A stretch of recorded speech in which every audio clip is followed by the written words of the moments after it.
That's you saying how do we get up there is equivalent to me saying, hey, you got AIDS. How do I get AIDS?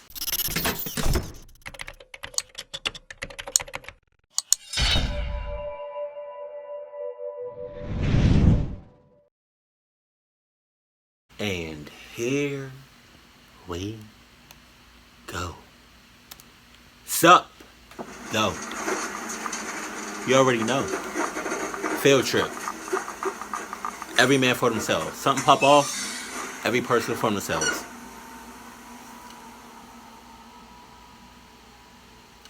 In seventh grade, we took an end-of-the-year field trip to an aquarium near school. Okay. It was called Ripley's Aquarium of the Smokies. We live in Gatlinburg, Tennessee, a literal mountain town, with nothing but hills and mountains as far as the eyes can see. Nah. Our science teacher, Mr. Russo, was our chaperone for the trip. He was a very lax teacher, so while other teacher chaperones were more uptight and strict with their groups, Mr. Russo was more chill about his job. That may seem like a good thing, but because of his lackadaisical approach at supervising, my friend Aiden and I were able to easily bail from the aquarium lobby, away from the rest of the groups. You might want to consider that. You might want to.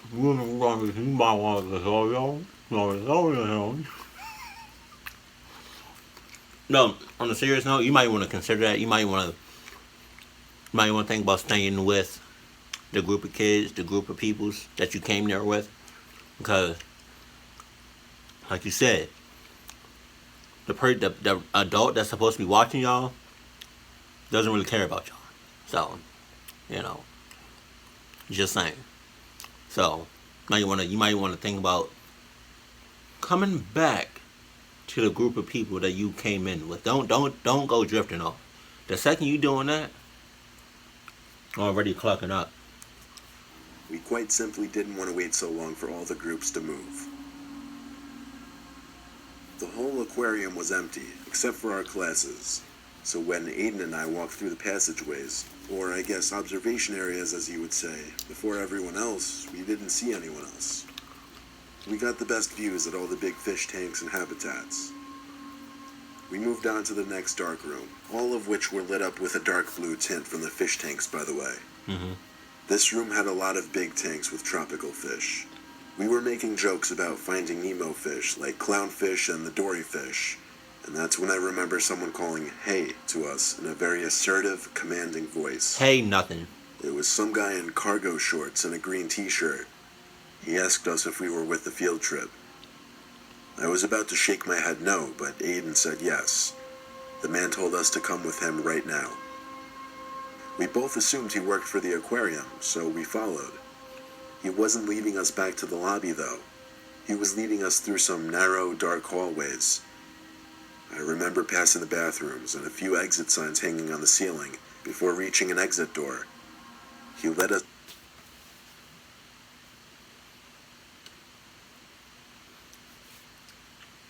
See, that's what I'm talking about. You don't see it as signs. This is a person. This is a guy that you have never met before, right? If I was you, I would have been like,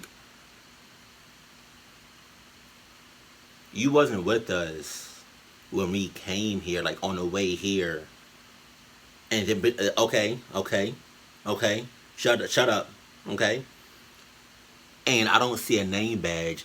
I don't see little fishies on your shirts or your cargo. But I don't see no little fishies on you. So what's up? Where you come from, huh? You didn't come with us when we was on our way here. And I don't see no little fishies on you to let me know that you work here. So I mean, come on. We're not stupid. We're not stupid. We're not. I'm not. But call it like you see it. Side to some back area, I guess by the woods. I finally asked if he worked there and where he was leading us. Finally? He said yes, he did work there. Bull. That he had to drive us back around to the front of the aquarium in order to be let back in. No. It made just as much sense back then as it does now. But we were two nervous 7th graders who thought we were about to get in serious trouble. So when he led us to his car, we willingly got in the back seats. He told Damn. us to strap in, and he pulled out from the back parking lot and onto the street. Damn. Just as we thought he was going to make a right turn towards the front, he turned left. Right away, both Aiden and I asked him where he was going at the same time. He didn't answer that question, but about 5 seconds later, we heard the locks to the back doors click down, and he made some kind of threat along the lines of, "If either of you try to make any moves, I'll kill you." He then proceeded to slide out what appeared to be a big knife in his glove box as some kind of threat. Aiden and I sat in silence. I'm sure he wanted to throw up just like I wanted to. We had to think of a way to escape, but we couldn't talk to each other because the man kept looking in the rearview mirror every other second. He was driving us uphill through some woodsy, isolated neighborhood until he finally pulled over onto the side of the road in what appeared to be the middle of nowhere. No houses, no through traffic. He told us to stay in the car as he got out, with his knife in his hand. I whispered to Aiden to be prepared to run as soon as I said to. Okay. The man came to my door, popped it open, and told me to step out. He told me to tell my friend that if he wants me alive, he better be in the car by the time we got back.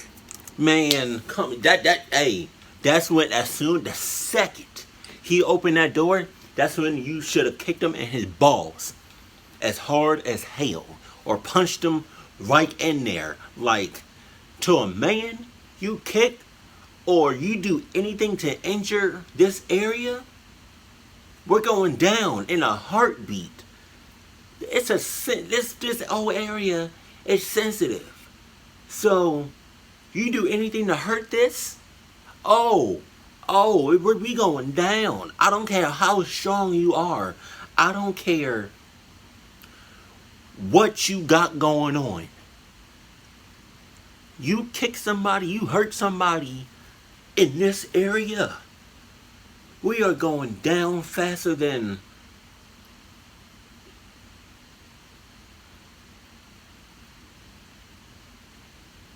I can't really...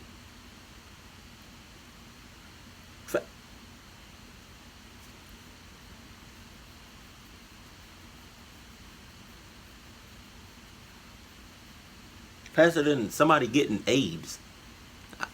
I don't know. I don't know why that was the first thing that popped into my head. You kick him, you punch him in the balls, and then you haul ass like a motherfucker. You gotta do something. You can't, like, nah, you gotta do something. I felt a deepening feeling in my stomach when I heard that. The man started walking me to the woods with the knife probably in his pocket to do God knows what. I saw Aiden sliding over to my side of the car, which had an unlocked door, and when he seemed ready to run, I screamed, "Run!" Aiden was off already, running downhill. I easily dodged the man as I fled past him, following Aiden. The man tried chasing us on foot, and I'm not even kidding when I say he threw the knife at me. He missed with only maybe a few inches to spare. Wow. I heard the clanging of the knife hitting the ground ahead of me. Oh! I didn't stop to pick it up. I just kept running downhill in the direction we came. The man stopped following after throwing the knife. I think he got back in his car and fled the scene. We somehow managed to make it back to the aquarium in under an hour, and we also managed to sneak back into the group. Mr. Russo didn't even notice. Aiden and I decided to keep quiet about what just happened. What purpose would it serve getting ourselves in trouble, given that there was relatively no chance of that man getting caught? As we got older, we started to wonder more and more what the intentions of that man were. We could obviously think of a few likely ones, but either way, we kept quiet about it and don't really like to think about it. Mr. Russo sucks as supervising. That's all I'm saying. How you not really... Man. When I was in 8th grade, all of my classmates and I looked forward to our Washington, D.C. field trip. Mm-hmm. The thrill of going on any sort of trip with your friends was enough to excite us. After all preparations, we were ready for D.C. Once we arrived to our destination, my class of around 100 students were partitioned off into 3 groups. That's a lot. Within these groups were our 3 other hotel mates. Each group was sent off in different coach buses, and we would be taken to different attractions throughout D.C. and neighboring states. That's a lot of kids. 100 kids. That's a lot of kids, yo. And don't ask me to chaperone, cause if you do, I'm not responsible for no kids. I'm only responsible for myself, especially if something pops off. Something happens. I'm running for my life. I'm hauling ass like I never did before. I don't care. I don't give a shit about these kids. I don't. You know I don't. So why would you ask me to chaperone 100 kids? Like that's crazy. That's ridiculous. That's ridiculous. Like come on. I'm not doing it. I'm not. I don't care about these kids. I don't. They don't care about me. I hear them talking about me and my third nipple. I don't have a third nipple. Monuments, parks, food stops, museums, and more. After a long weekend of visiting educational sites, our teachers decided to treat us to a colonial ghost tour one night. It was an evening walking tour through some of America's historical sites near village cemeteries and old townhomes. I don't remember exactly which city we were in, but I remember the guides telling us that many of the empty homes were preserved due to their historical significance. I've always been scared of most things related to ghosts and such, Okay. but I was positive that nothing would happen in our ghost tour. You sure? We split off into smaller groups of around 10 members each, and were instructed to carry around a camera if we wished. The guide kept telling us not to expect much from the tour, that there would most likely be nothing supernatural during the course of the evening. As we wandered from colonial home to cemetery plot to colonial home, I just took interest in the histories that the guides would share of each home. They would indulge us in the stories of each homeowner, while my friends would snap away at photos, hoping to find a shiny orb. Keep it. One of my friends, Jessica, that I was sharing a room with during that trip, was not one of the kids that were constantly taking pictures. She would take a photograph every once in a while, but spent most of the time listening. My group reached a small 2-story home in the middle of the street. The house had an ominous blue hue to the windows, but the house was vacant. I remember being very curious about this home. The tour guide began to tell us a little bit about the house. She had mentioned that the home had originally belonged to a man and his beautiful wife. He adored his wife, and the couple was thrilled to receive news that they would be expecting a child. Unfortunately, the wife had died after giving birth to a baby girl. Dang. The man was absolutely devastated and grew to resent his homely daughter. During her childhood, he kept her in the house as much as he could.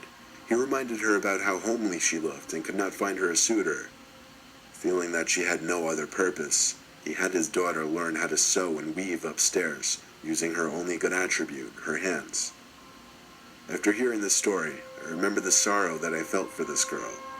She and her father must have lived unhappily in that house until their deaths.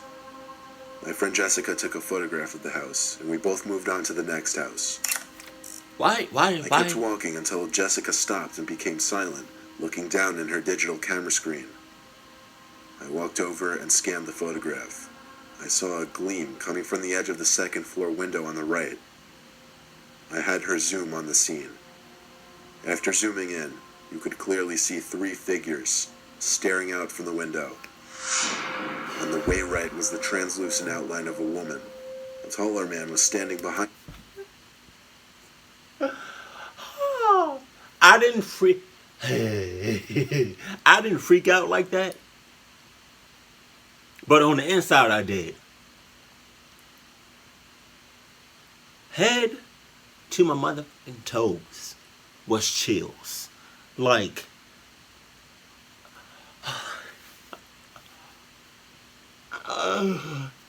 it's certain.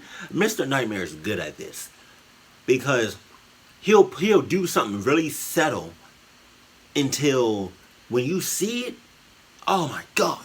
So I didn't because I'm still freaked out.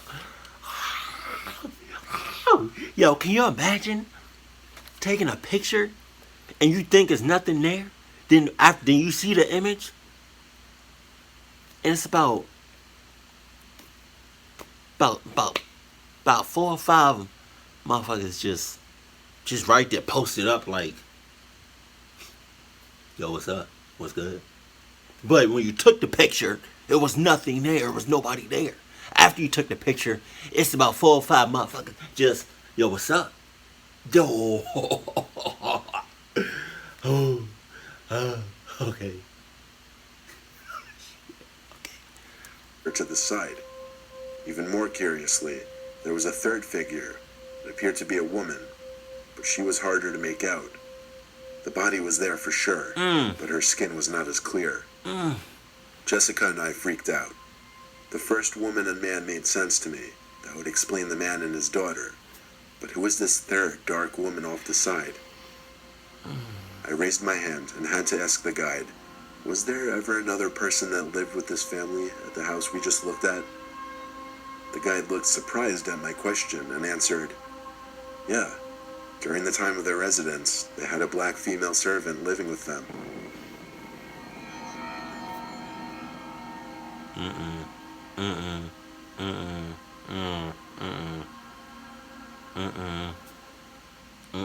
Senior year of high school. My forensics teacher, Mr. Stevenson, somehow convinced the school to let him take us on a field trip to some abandoned building in the woods that was the site of a major crime. You got me clucked up. I'm not taking a field trip to an abandoned house. Like, that's not gonna happen. It's not like it's not. I don't care. You can give me a don't take. You can what? I'm not taking a field trip to an abandoned place. Like, no, that's not gonna happen. It's not. Like, why can't I just stay in school? Why can't I just stay somewhere safe? You're tripping if you think I'm going somewhere as scary as an abandoned place. You're tripping. Come on, man. I'm not doing it. Especially if I have my Adidas on.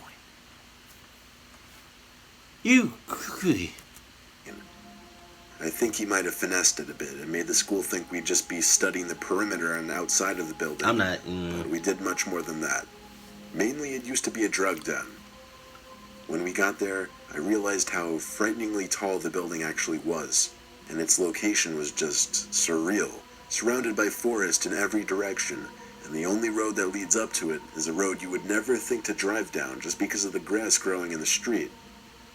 Since our current topic at the time of our class was dealing with drugs, Mr. Stevenson led us into the abandoned building. He gave a tour of the place as if he'd been there many times before. I'm sure he has. He seemed to know quite a bit of history about the building.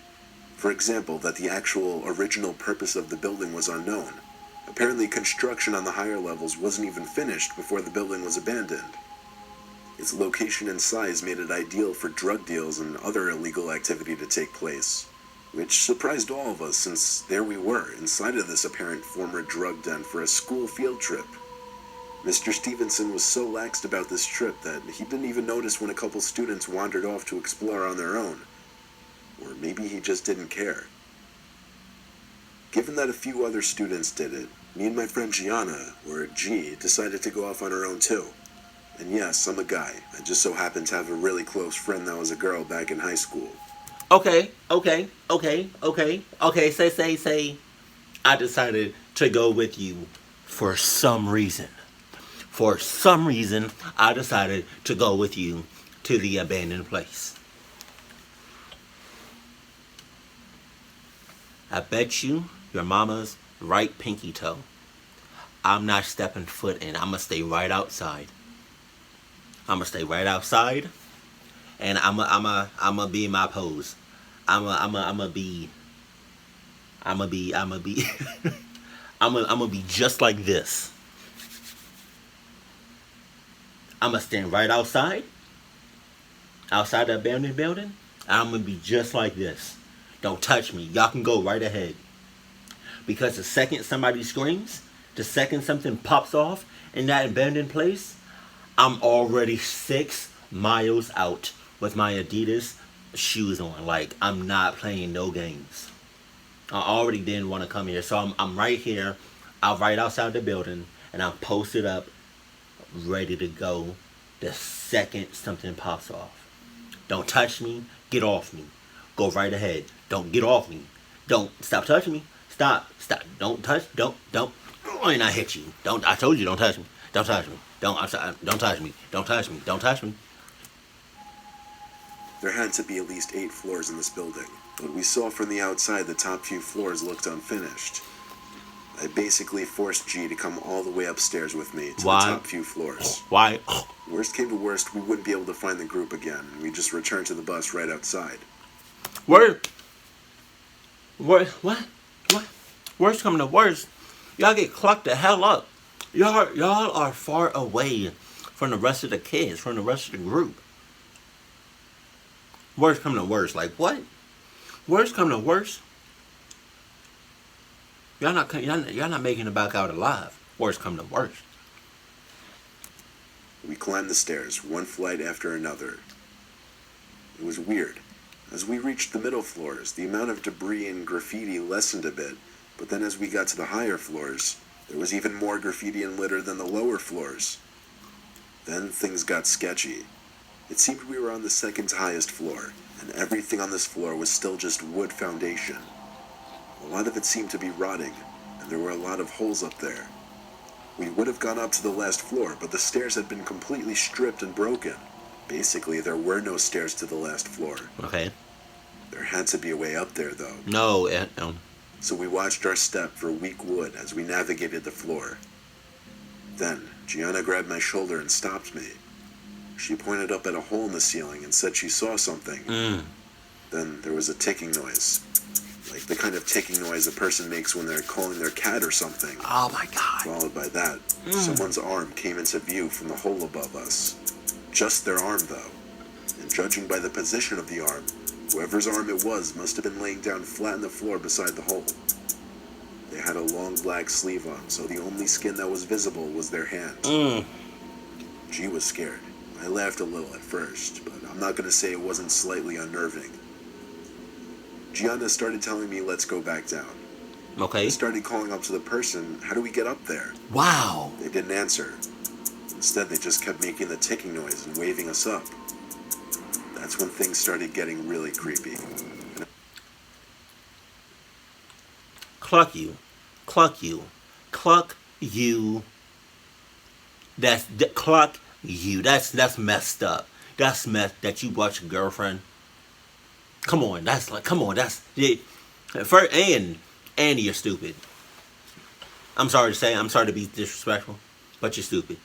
You see somebody in a dark ass hole, and in an abandoned place. You hear somebody say,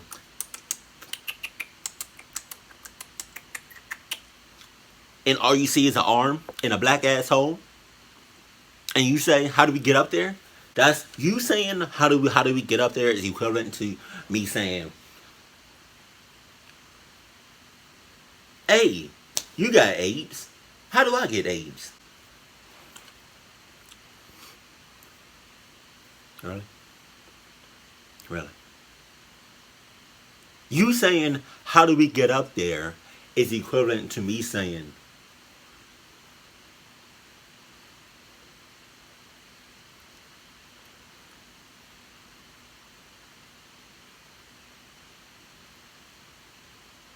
"I want to get run over." You just got ran over. I want it. How do I get ran over? You saying, "How do we get up? How do I see?" So now I'm starting to get nervous because I'm stuttering. I'm scared the hell. I'm creeped the hell out right now. But that's like you saying, you saying, "How do we get up there?" That's like me saying, "Oh, you got a black eye. How do I get a black?" Come on, yo. Think about what you saying, man. Cause you keep this up. You're not making out of that place alive. Or if you do, it's gonna be a close call. Agreed with G that we should go back down. Right after I said this, the person pulled their arm out from the hole, and we heard the sound of a shoe quickly scrape the wood foundation above us, as the person was clearly getting up. We couldn't see, though. I nudged Gianna to move. I was creeped out and just wanted to get back down. As we were about to leave the main open layout room and back into the stairway corridor, there was a crash far behind us. We turned and saw a man on the complete opposite side of the room, facing the wall. Haul ass. It seemed he just jumped through one of the holes. Haul ass. He then quickly turned his head to look at us, without moving his body. There was something about his face and clothing. He didn't look like the typical urban exploration type. He looked dangerous and unstable. Haul it. G and I ran for it now, down one flight of stairs at a time. 3 flights down, I looked up the long corridor above us and saw the man at top looking down at me. I yelled go to Gianna. We kept going down. Like 5 flights later, I looked up again, and there was the man again, looking down at me. This time he seemed much closer, and I just realized he'd been chasing us. We got to the bottom, and I looked up one more time, and I didn't see him this time. We heard the voice of Mr. Stevenson nearby, and I kind of started to laugh about what just happened. Not exactly because I found it funny, but because I was just happy that we made it back safely. She was not laughing, though. She was genuinely disturbed.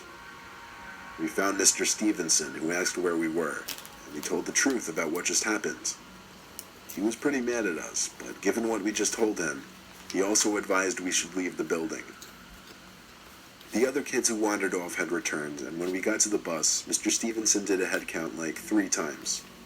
Overall, the trip wasn't a failure for the rest. The other kids did learn things about the building and drugs, but for my friend Gianna and I, really, it was the most horrific thing we ever went through. Oh, God. Oh, my God, yo. That's funny because he said, once they was, done with the field trip, let's do a quick head count before we get back on this bus. There would have been one person missing. And that would have been me. I would have been already back at the school. I did something.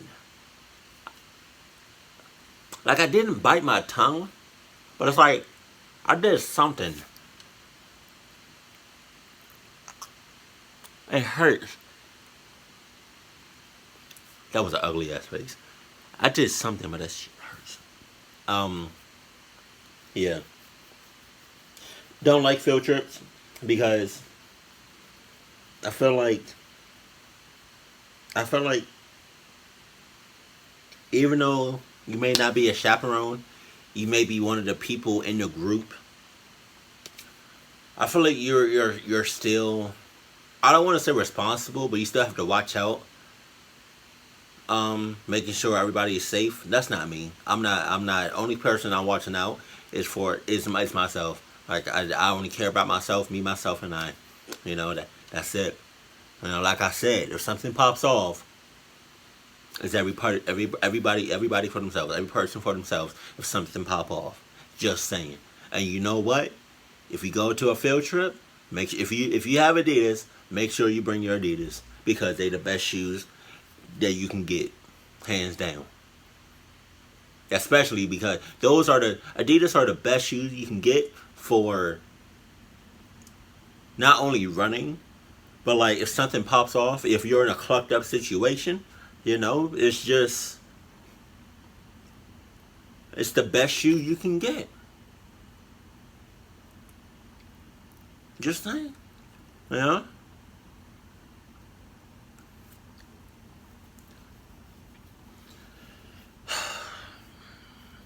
Some of these stories in this video kind of piss me off because it's like, why would you even think about, you're with a group of people, why would you even think about drifting off anywhere?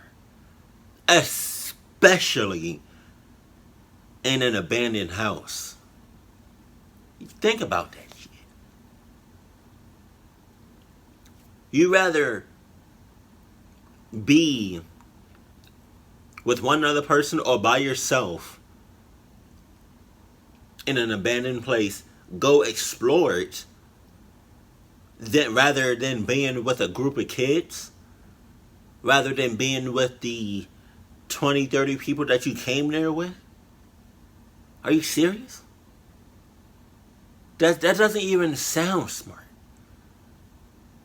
Cause you best believe if I was in a situation like that, any of these situations, I would have stayed close to the supervisor or close to the school bus. Just saying, you know, Hakuna Matata means no words, my ass. Like I said,